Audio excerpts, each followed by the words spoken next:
America's present need is not heroics, but healing. Not nostrums, but normalcy. Not revolution, but restoration. Not agitation, but adjustment. Not surgery, but serenity. Not the dramatic, but the dispassionate. Not experiment, but equipoise. Not submergence in internationality, but sustainment in triumphant nationality. United States Senator Warren Gamaliel Harding. Welcome to the history of the 20th century.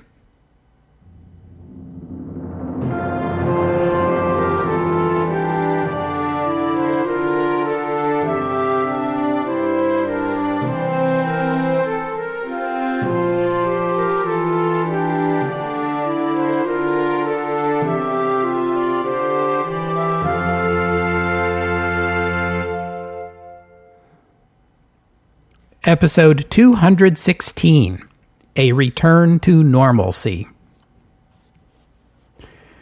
Warren Gamaliel Harding was born on November 2nd, 1865, in Blooming Grove, Ohio. His father was a Baptist, his mother a Methodist, who later became a Seventh-day Adventist. She's the one responsible for giving her son that middle name.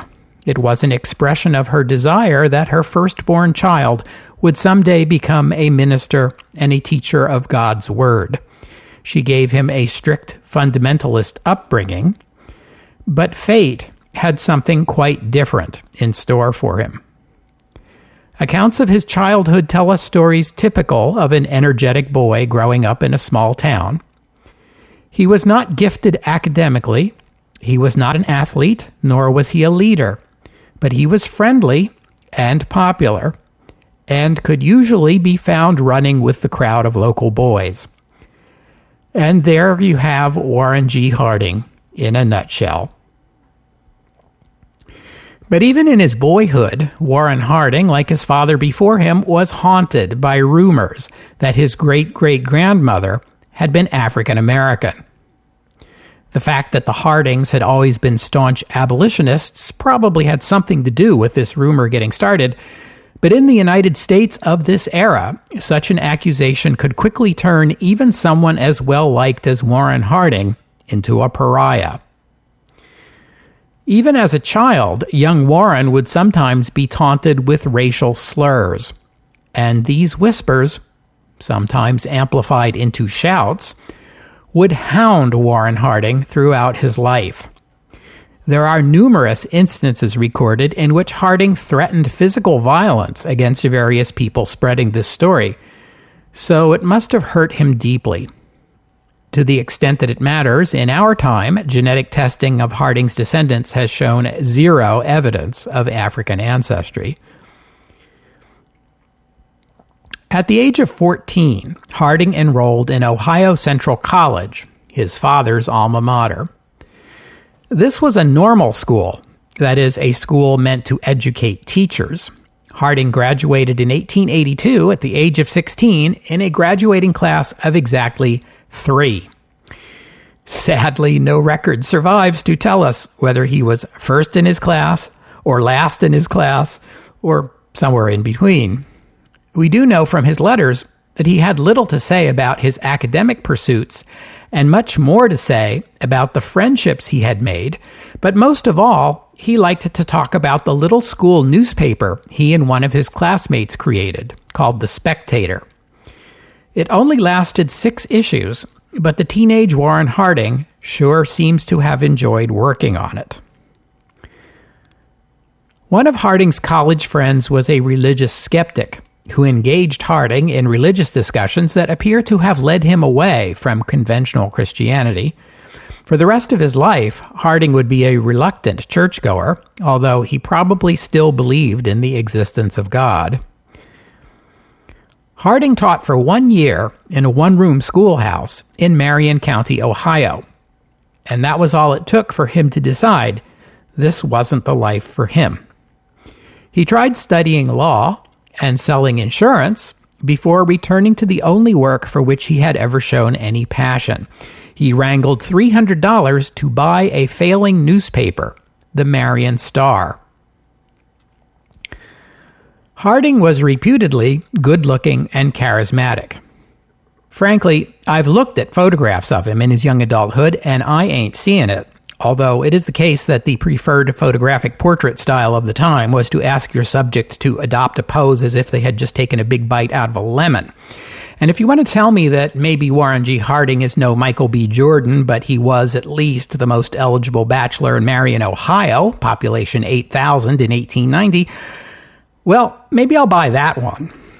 He was 6 feet tall and 200 pounds, which would have made him a strikingly big guy by the standards at the time. Maybe that was it. But the eligible young ladies of Marion, Ohio must have been sorely disappointed when the 25-year-old Warren Harding married the 30-year-old Florence Kling DeWolf, who was usually called Flossie.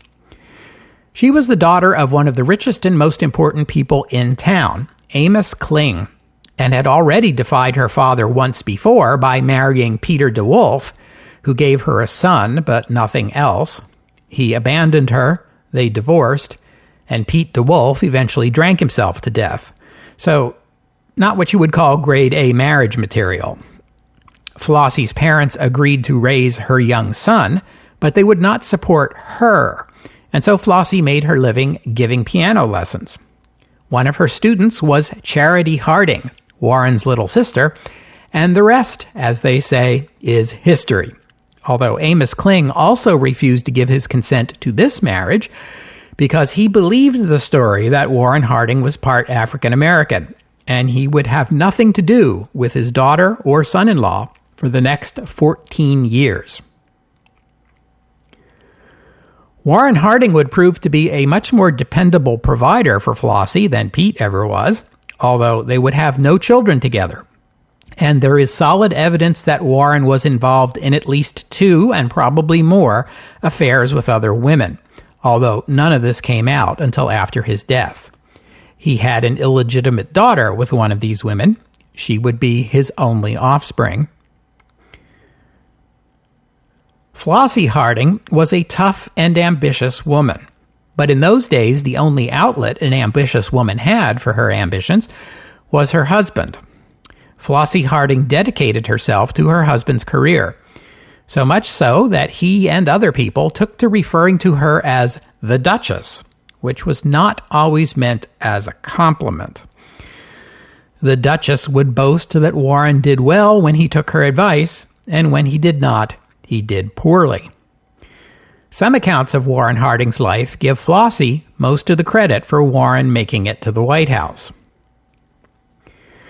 By her own account, the Duchess dropped by the offices of Warren's newspaper, the Marion Star, to help out one day, and stayed on for 14 years. She managed the business side of the newspaper, while Warren managed the editorial side. He also sold advertising. Warren was nothing if not a salesman, and his advertising calls gave him the opportunity to build relationships with the wealthiest and most influential people in his community. The Star was one of 3 newspapers in town when Harding bought it, and the only daily. It was also losing money. The other 2 papers had a Democratic and a Republican editorial perspective. Harding himself was a committed Republican, and Ohio was a staunchly Republican state at this time, but Marion County typically voted Democratic.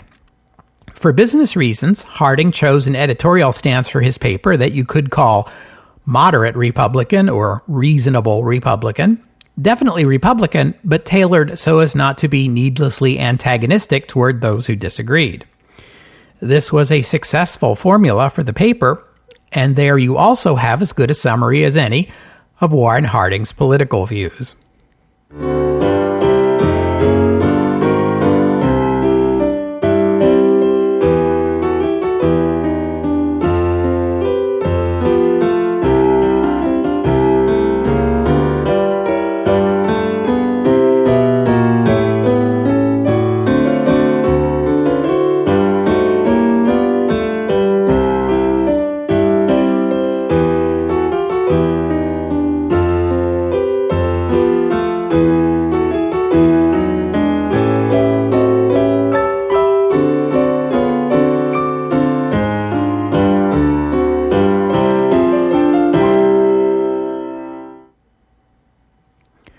Harding became involved in Republican Party politics and was regularly chosen as a delegate to first state and later national Republican conventions.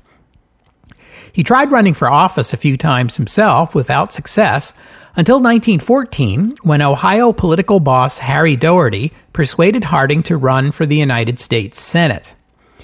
In the primary, Ohio's first primary election in its history, Harding defeated former U.S. Senator Joseph Foraker, whose name has popped up quite a few times already in this podcast. See episodes 24, 43, 53, and 97 specifically. Foraker was attempting a political comeback, and Harding was drafted to oppose him. Harding went on to win the general election convincingly against Democratic candidate Timothy Hogan, an Irish Catholic. The Republicans fully exploited anti-Irish and anti-Catholic sentiment, declaring that Hogan wanted to hand Ohio over to the Pope. Harding's victory in what was otherwise a bad year for Republicans nationally attracted attention, although being a first-term senator of the minority party didn't give him much opportunity to make a name for himself in Washington. It got better for him after the Republicans took the Senate in 1918. Harding was a reliable vote against Wilson and against the Treaty of Versailles. He did vote in favor of both prohibition and women's suffrage, despite being personally opposed to both. His justification was that his constituents in Ohio supported both of these constitutional amendments. It was widely believed in 1918 that Theodore Roosevelt would run for president once again in 1920. But as you know, Roosevelt died in early 1919, episode 173, leaving something of a vacuum in the Republican Party leadership. Roosevelt had split the party in 1912, then reconciled, but the bitterness lingered. The party's 1916 candidate, Charles Evans Hughes, who might have made a good compromise choice, declined to run a second time. The leading candidate for the nomination, and the one who positioned himself as Roosevelt's political heir, was Leonard Wood, the Army physician who had been close to Roosevelt ever since Roosevelt first became vice president. But Wood was a military man. He supported the League of Nations, but his positions on domestic policy were murky and difficult to square with his professed progressivism. Then there was Senator Hiram Johnson of California, a former progressive who you'll recall had been Roosevelt's vice presidential running mate on the 1912 progressive ticket, which gave him impeccable progressive credentials, but he was an irreconcilable on the League of Nations question, which made him unacceptable to Eastern progressives. The favorite candidate of conservative Republicans was the governor of Illinois, Frank Loudon, who had made a name for himself with his judicious handling of the 1919 Chicago race riot, episode 204. Loudon was not gifted with great political skills, but he certainly married well. His wife, who was also named Florence, was the daughter of the fantastically wealthy George Pullman, he of railroad car fame.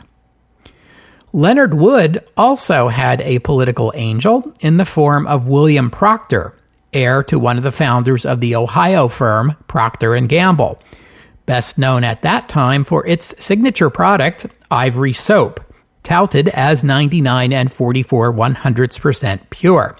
So pure, it floats. Actually, it floats because it has air in it.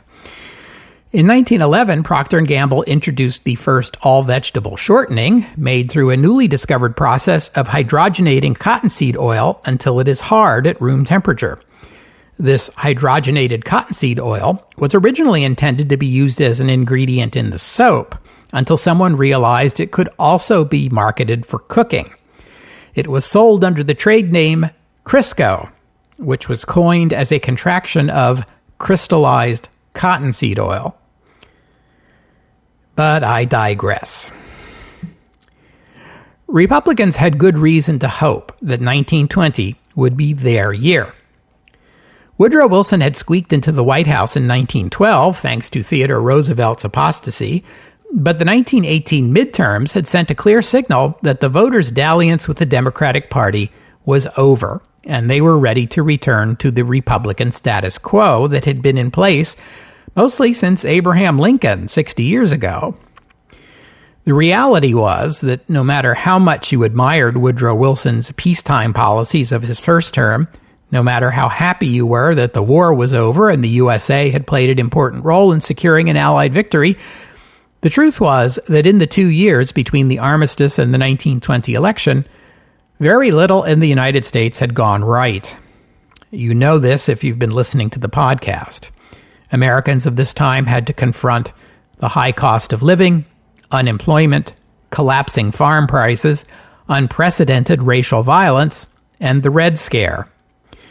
Woodrow Wilson had offered virtually no leadership on any of these pressing problems, preoccupied as he was by the Treaty of Versailles, which he could not get the Republican Senate to approve, and later impaired by his failing health. But the contest for the Republican nomination would be bitter. Loudon had his in-laws' money behind him, Wood had the Proctor money, and both their campaigns would spend freely, more than had ever been seen before in a presidential campaign. So much, in fact, as to be off-putting. We're talking here about amounts of money that are pocket change by the standards of today's presidential elections. Even adjusting for inflation, the dollar amounts spent in 1920 are comparable to no more than a medium-sized Senate campaign 100 years later. Still, in 1920, there were many who took offense at campaign expenditures of this magnitude and wondered aloud if American democracy was up for sale. And then there was Warren Harding. His convincing Senate win had people talking about his presidential prospects from the very beginning. Ohio had a powerful and influential Republican Party, and consider this fact. Harding's home state produced 6 out of the past 10 U.S. presidents. Ohio had voted Republican in almost every presidential election since the Republicans first put up a candidate back in 1856. The 2 exceptions being the 2 occasions when Woodrow Wilson was on the ballot. If Ohio could be brought back into the Republican fold, that would probably clinch the election right there.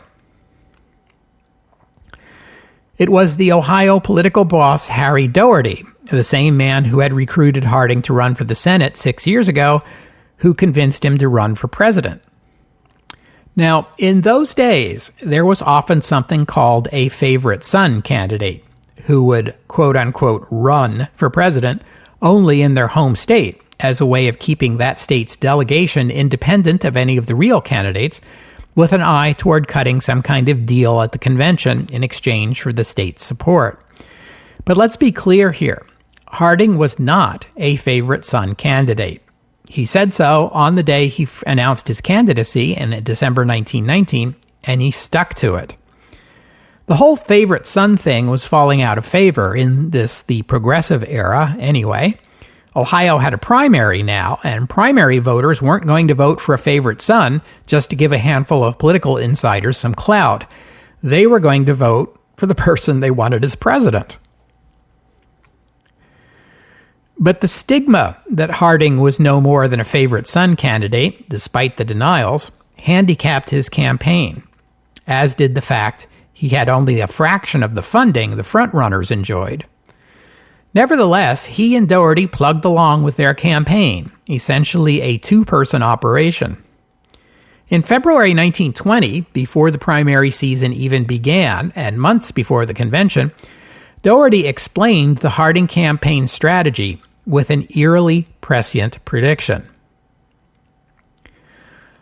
I don't expect Senator Harding to be nominated on the first, second, or third ballots, but I think we can afford to take chances that about 11 minutes after 2, Friday morning of the convention, when 15 or 12 weary men are sitting around a table, someone will say, "Who will we nominate?"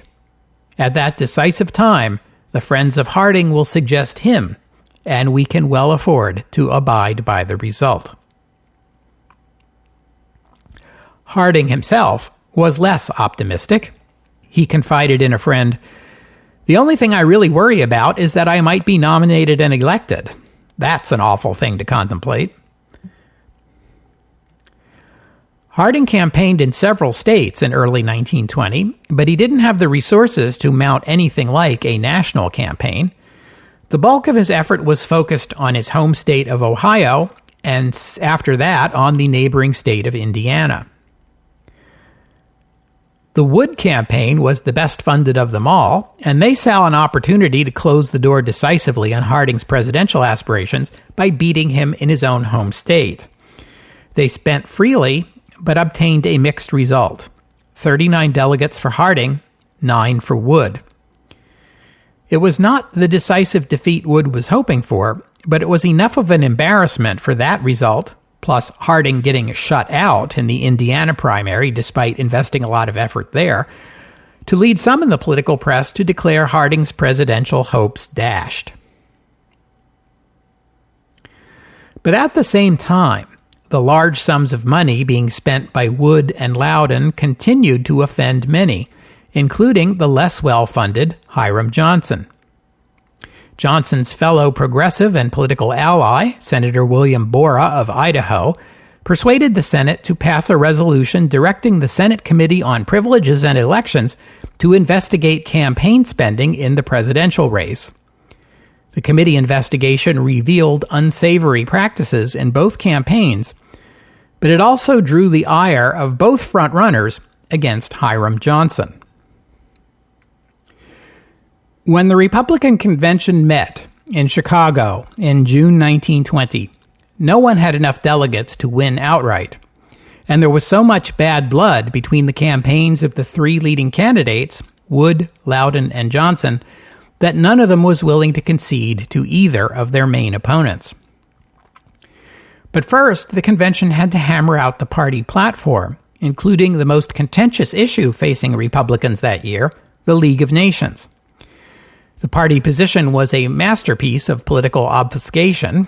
It condemned the League of Nations, but then called for an international organization to enforce international law and protect the peace.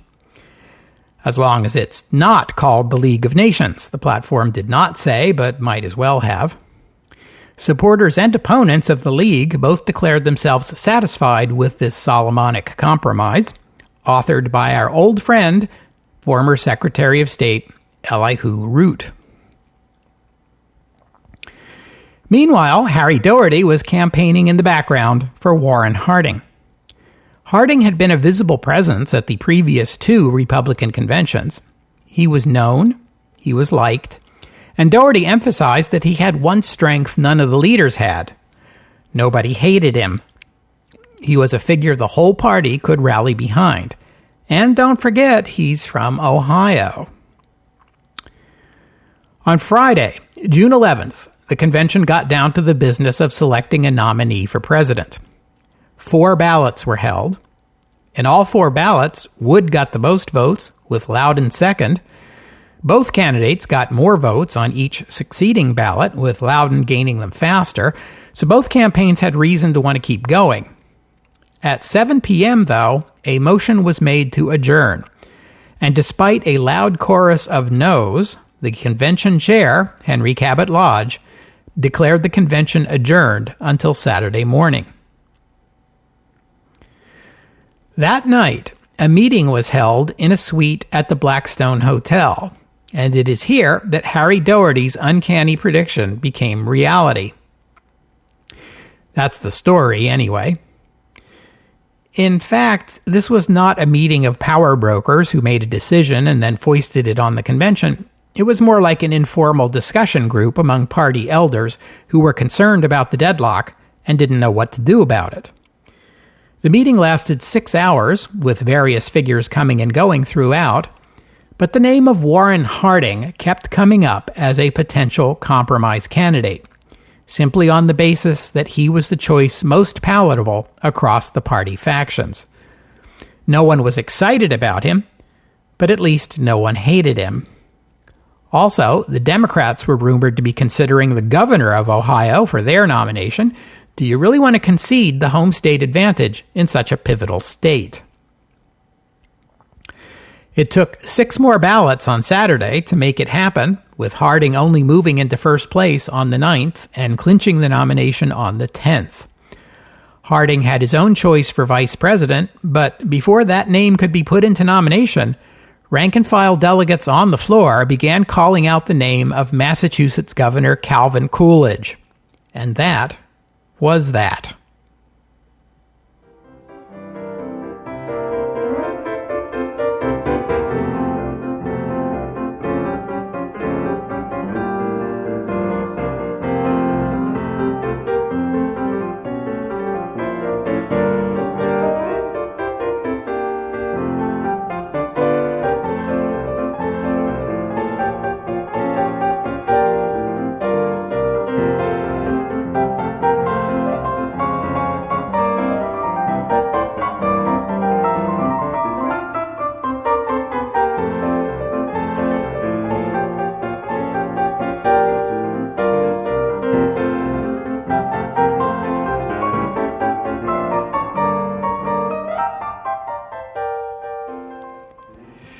If you'll indulge me for a moment, I'd like to say a word about Harding's speech given in May 1920 during the run-up to the convention, the speech I quoted at the top of the episode, and particularly its use of the word normalcy, which became associated with Harding and his 1920 presidential campaign as a result of that speech.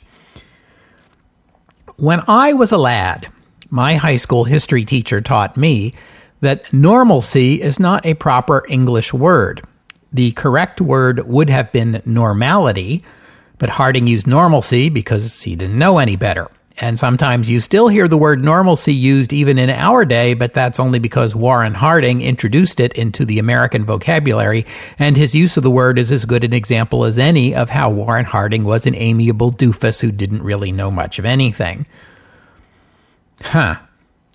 Well, it turns out none of this is true, except for the amiable doofus part, but we'll reserve judgment on Harding the man for now. Even in 1920, there were those who challenged Harding's use of the word normalcy and suggested it was evidence of lack of education. Harding defended himself by noting he had consulted the dictionary when he wrote the speech, and the word was right there. I checked my Oxford English Dictionary, and it backs up Harding, or at least his claim that the word was in the dictionary. The OED cites an 1857 use of the word, so Harding certainly didn't invent it. The sources I consult treat normality and normalcy as virtual synonyms. I think I detect a slight difference in meaning between the two, but never mind. There is also the word normalness to consider, if you consider that a word. Anyway, the sources seem to agree that normalcy is more common in the U.S. than in other English-speaking countries, and you can probably credit that to Warren Harding. And one of my sources suggests that the word normalcy is most frequently used in the U.S. when describing the political state of the country, which I'm sure you can credit to Warren Harding. On the Democratic side, the two obvious frontrunners were Attorney General Mitchell Palmer and presidential son-in-law and former Treasury Secretary William McAdoo. The problem here was that Woodrow Wilson was still hoping to be nominated himself for an unprecedented third term, despite his illness, which meant Wilson wouldn't be endorsing anyone else, which helped open the door to other candidates, the next two most popular being the governors of New York, Alfred E. Smith, and of Ohio, James Cox. In fact, no one in Democratic Party leadership wanted to see Wilson nominated for a third term. They all knew he was in no physical condition for it. And they also knew, what Wilson apparently could not accept, that he was no longer all that popular. Party leaders pulled strings to prevent anyone from putting Wilson's name into nomination, out of fear that the rank and file, who perhaps weren't fully aware of Wilson's condition, might vote for him out of sentimentality. McAdoo was unwilling to campaign too openly, out of respect for his father-in-law, while Palmer's star faded in May once the absurdities of his Red Scare campaign became apparent.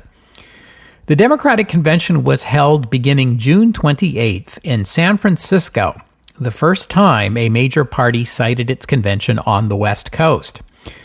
The balloting for the nomination ran in a manner similar to what the Republicans had seen. The two front-runners got the most votes on the first few ballots, then faded. Only the Democrats require a two-thirds vote, so it took 44 ballots before the number 3 candidate, James Cox, governor of Ohio, secured the nomination. Cox was popular in the party and a moderate progressive, so he seemed a good compromise choice. For vice presidential candidate, the Democrats turned to Assistant Navy Secretary Franklin Roosevelt, whose name was thought to be helpful to the ticket. The Republicans outspent the Democrats 4-1 in this election. Harding attempted a front porch strategy of the kind used by William McKinley back in 1896, while Cox and Roosevelt traveled the nation energetically. A common complaint you hear during U.S. presidential elections is that there is no real difference between the two candidates. This election, the 1920 election, might well be the place where those complaints got started. The two parties had put up the governor of Ohio and one of the state's 2 senators. Both of them had been in the newspaper business before entering politics. Both of them were compromise candidates. And on the biggest issue of the day, the League of Nations, both candidates hedged. One reporter noted that the people do not know what ideas Harding or Cox represent. Neither do Harding or Cox. Irish American voters, traditionally Democrats, were unhappy with Wilson and his party for their failure to support Irish independence. German Americans, who perhaps leaned Republican anyway, were unhappy with having had their patriotism questioned. Harding courted the African American vote, a constituency that had gotten little love from Wilson and the Democrats, with calls for equal rights and a federal anti-lynching law. Flossie Harding had proved a valuable campaign asset in this, the first presidential election in which women could vote. She received thousands of visitors at their house in Marion, with grace and charm. The economy, which had been strong for most of Wilson's presidency, had gone weak, but most important of all, the American public was tired of all the drama. Tired of war and riots and strikes and unrest and the endless bickering in Washington. What they wanted, what everyone wanted in 1920, was for everything to just go back to the way it was before the war.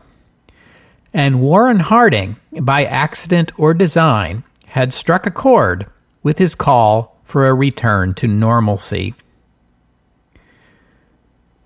The Democrats went into this campaign with high hopes, since the Republicans had proved to be so bitterly divided, but the Republicans put aside their differences and united behind Harding. By October, party insiders were debating not whether Harding would win, but by how great a margin. But there was one more shock before the election, the dreaded October surprise that haunts everyone involved in American political campaigns. This one was delivered 3 weeks before the election, courtesy of one William Chancellor, a professor of social science at the College of Worcester in Ohio. Chancellor was a supporter of Woodrow Wilson and the League of Nations. He was also a nutcase on the subject of race. And now he was publicizing those old rumors that Warren Harding's ancestry was part African American. He produced documents purporting to prove it, and to prove that Harding's candidacy was part of a secret plot to impose black rule on white America. Most reputable newspapers refused to carry this story. The Cox campaign and the Democratic Party, to their credit, also refused to circulate the story. Warren Harding, characteristically, threatened privately to go to Worcester and beat Chancellor up. Harding and Doherty wanted to issue some kind of rebuttal, but Flossie Harding convinced them the best approach was to ignore the story. And she proved to be right about that. In the end, the story had little impact, other than that Professor Chancellor lost his position at the College of Worcester in 1921. By election day, Harding was widely expected to win, but even so, the results were surprisingly lopsided, with the Republican ticket taking just over 60% of the popular vote, the largest vote share ever taken by a presidential candidate since they started compiling the popular vote. The Electoral College vote was 404 to 127, with the Republicans prevailing in 37 states. The Democrats took only 11, losing even Tennessee, the first time one of the former Confederate states went Republican since the disputed election of 1876.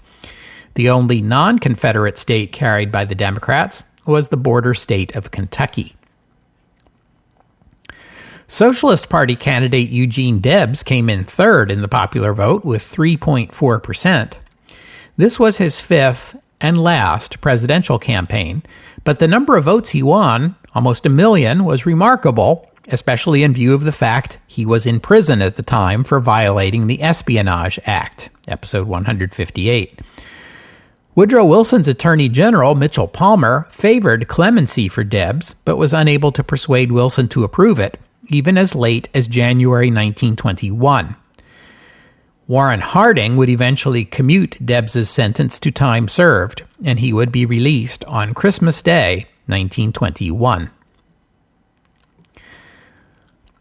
This was the first presidential election in which women were eligible to vote everywhere in the country, and there are those who take advantage of Harding's poor reputation in historical hindsight to attribute his victory to his alleged good looks and charisma swaying, in particular, women voters. This is historical nonsense. First of all, I still question how good-looking this guy actually was, and charisma isn't really much of a factor in an election in which most voters never got closer to either candidate than a black-and-white still photograph in the newspaper. Second, there's no evidence of a difference in women's votes versus men's votes. In our day, we often speak of a gender gap in American politics, but this gender gap didn't appear until 1980. If American voters were indeed wooed by Harding's good looks and charisma, then the men fell for it just as much as the women did. In American politics, we often think of the U.S. Senate as the talent pool for the presidency. This is not quite true. State governor is also on the resume of a lot of U.S. presidents, but it may surprise you to learn that Warren Harding was in fact the first person to go directly from the Senate to the White House. It has happened twice since then, to John Kennedy and Barack Obama. Warren Harding was also the first, and as of the date I released this podcast, the only U.S. president who came from a background in journalism. James Cox retired from public office after this election and then the expiration of his term as governor of Ohio in 1921. He would continue to be active in Democratic Party politics, and his newspaper business grew into a substantial media empire that still operates in our time as the privately held Cox Enterprises, which to this day is owned and operated by his descendants. Franklin Delano Roosevelt returned to New York City to practice law. He still held political ambitions, but in August 1921 he contracted polio. After a lengthy and debilitating illness, he was left paralyzed from the waist down, his future political prospects very much in doubt. We'll have to wait and see. The 1920 election result in the United States shows the appeal of the promised return to normalcy. There was nothing unique about the American public's feelings in that regard. The mood was much the same everywhere in the Western world. And the decade to come would turn out to be a happy one in many countries. But the good times would be temporary, and the inability of the Western world to return to pre-war normalcy, that will be the overriding story of the next 20 years. So stay tuned and expect to hear a lot more about that. On Inauguration Day, March 4th, 1921, the car carrying the president-elect pulled up to the White House to pick up the incumbent. Woodrow Wilson was still in poor health. He made his way out to the car, propped up with his cane on one side and his successor on the other. Together they drove to the Capitol, where Wilson concluded some final business with Congress. He begged off from attending the inauguration ceremony, pleading poor health. The sight of the failing Woodrow Wilson, side by side with the younger and larger and more vigorous Warren Harding, must have been striking, and few would have dared to predict that in less than 2.5 years' time, it would be Wilson attending Harding's funeral.